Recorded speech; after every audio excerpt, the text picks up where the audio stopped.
आ जाते हैं। ये हमारा चार्ट, ये इस समय चार्ट कौन सा दिख रहा है? ये तो दिख रहा है कच्चे तेल का। लेकिन निफ्टी अच्छी चाल बनी हुई है, 18,000 के ऊपर हम बंद हुए हैं। सबसे पहला लेवल जिस पर ध्यान देना है नए सप्ताह में, नीचे की तरफ, कि जब तक वो ना टूटे तब तक चाल बनी हुई है। सबसे पहला लेवल क्या है, पहली लाइन ऑफ डिफेंस? वो है 17th अप्रैल का ओपन पॉइंट विच इज 17,863।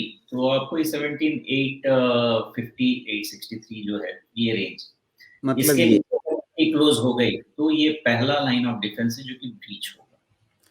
ये सबसे 17,865 जी। करेक्ट। चलिए, तो मतलब ये कि जो पहले वाली चाल थी उसका जो टॉप बना था, ठीक पहले वाली चाल, बिल्कुल। मतलब उसके नीचे नहीं जाना चाहिए। लेकिन ये जो हायर हाई हायर लो का पैटर्न अगर ये बनना शुरू हो गया है तो उसके लिए ज़रूरी होगा कि 17,550 के आसपास जो ये बॉटम दिख रहा है ये ना कटे, क्योंकि अगर 17,865 के नीचे आता भी है लेकिन अगर इसके ऊपर बंद होता है, 17,550 के ऊपर ही एक नया बॉटम बना करके फिर ऊपर चलने लगे, तो भी हायर हाई हायर लो ये संरचना तो बनी रहेगी। एक्चुअली 17,550 विद सम डिविएशन रख सकते हैं, 17,575 के नीचे ही क्लोज नीचे। अगर जी, उसके नीचे क्लोज हुआ तो वो स्ट्रेंथ धीरे-धीरे अपने आप वीकनेस में कन्वर्ट हो जाएगी। तो और 70 लगभग इसी के आसपास ये जो ताज़ा बॉटम है, इसी के आसपास आपके सारे मूविंग एवरेजेस थोड़ा ऊपर नीचे 150 पॉइंट ऊपर नीचे करके गुच्छा बना रहे हैं।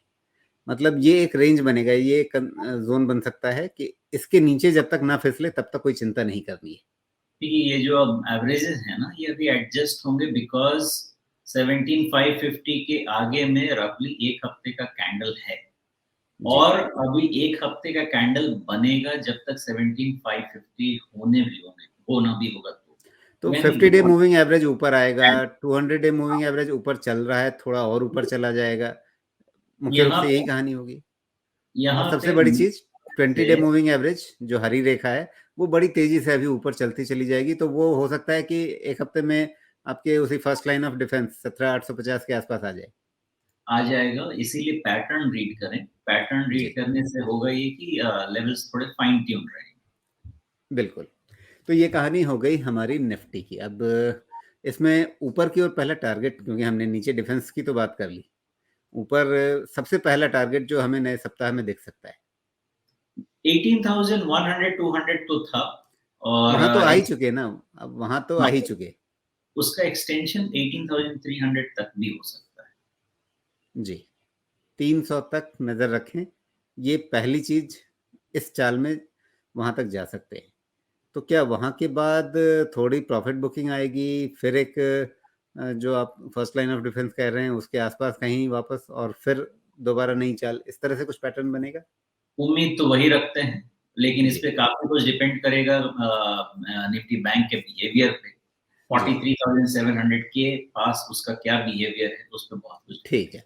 और अगर 18,300 भी पार हो गया, बाजार है, नतीजों का मौसम है, कोई ठीक ठिकाना नहीं, बैंकिंग ठीक चल रहे हैं, आईटी में कुछ नई चीज़ें, इन्फोसिस के बाद हमें कोई वैसा बड़ा झटका नहीं लगा है, ये सब चीज़ें देखते हुए क्या कोई ऐसी संभावना कि अब इसी चाल में हम 18,900 को चैलेंज कर दें? प्रीएम्प्ट नहीं करना चाहिए मेरे हिसाब से। जी, स्ट्रक्चर है, पोटेंशियल है, लेकिन फिर भी आने वाले 1-2 हफ्ते क्रूशियल रहेंगे क्योंकि शुरुआत के रिजल्ट्स तो मोस्टली अच्छे देखने को मिल जाते हैं। जी, बाद में जो लैगार्ड्स आना होता है वो होते हैं। जी। तो ये मोटे तौर पे निफ्टी की कहानी है। अब निफ्टी बैंक थोड़ा बहुत तो आप बता ही चुके हैं, लेकिन यहाँ क्या निफ्टी बैंक ज़्यादा बेहतर स्थिति में दिख रहा है अपने 44,000 के पिछले टॉप को छूने के लिए, उसको चैलेंज करने के लिए? निफ्टी बैंक की प्रॉब्लम दूसरी है। निफ्टी बैंक की प्रॉब्लम है कि वो जल्दी में है और वो ठीक नहीं है। जी, अगर ये निफ्टी के जैसा स्ट्रक्चर लेके चलता था जिसमें जो इंडिकेटर्स और पैरामीटर्स हैं उनको थोड़ी थकान कम होती थी, तब ज़्यादा अच्छा था बिकॉज़ थकान होके रेस्ट लेके आगे बढ़ता था निफ्टी बैंक। लेकिन ये बहुत ज़्यादा जल्दी में है इसलिए इसका एक्सटेंशन 43,700 पे लेके जाना पड़ रहा है। जल्दी में तो है, लेकिन साथ में अभी तक जितने भी बैंक्स के रिजल्ट आए हैं, कहीं पे किसी भी तरह का कोई भी डिसअपॉइंटमेंट नहीं दिखता है। खासकर सबसे अच्छा जो कि जो रिस्क पैरामीटर हैं, उस पे बहुत ही अच्छे दिख रहे हैं सारे बैंक्स, और ये सबसे अच्छी बात हो सकती है। एक तो रिस्क पैरामीटर अच्छा है, दूसरा जो अगले इस फाइनेंशियल में Q1 से जो उम्मीद थी कि निम्स पे असर पड़ेगा नेगेटिव, अगर 6 महीने के बाद जिस तरह से यील्ड का बिहेवियर है, 6 महीने के बाद कहीं ऐसा ना हो कि रेट्स कटने शुरू हो जाएँ।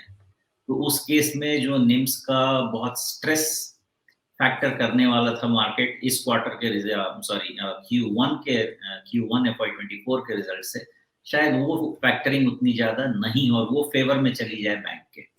इसलिए भी शायद बैंक जल्दी में है, क्योंकि अब बैंक शायद जो इन्वेस्टर्स हैं, प्लेयर्स हैं, वो उस चीज़ को फैक्टर करने की कोशिश कर रहे हैं। वो अलग चीज़ है, लेकिन वो नोन फैक्टर है। इसलिए यहाँ पे आके सावधान तो होना ही चाहिए। वैसे इस लेवल पे अगर ये स्ट्रक्चर बना रह जाता है निफ्टी बैंक का, तो निफ्टी बैंक 45,500 से 46,000 के रेंज तक पहले राउंड में जाना चाहिए, न्यू हाई बनाने के बाद, और दूसरे राउंड में 47,500 तक भी जाना चाहिए न्यू हाई बनाने के बाद। पोटेंशियल है, देखना होगा कि लोअर लेवल अगर नेगेट नहीं होते हैं तो स्ट्रक्चर पॉजिटिव रखेंगे। जी, तो फिलहाल अभी स्ट्रक्चर पॉजिटिव रहने की संभावना यहाँ दिख रही है।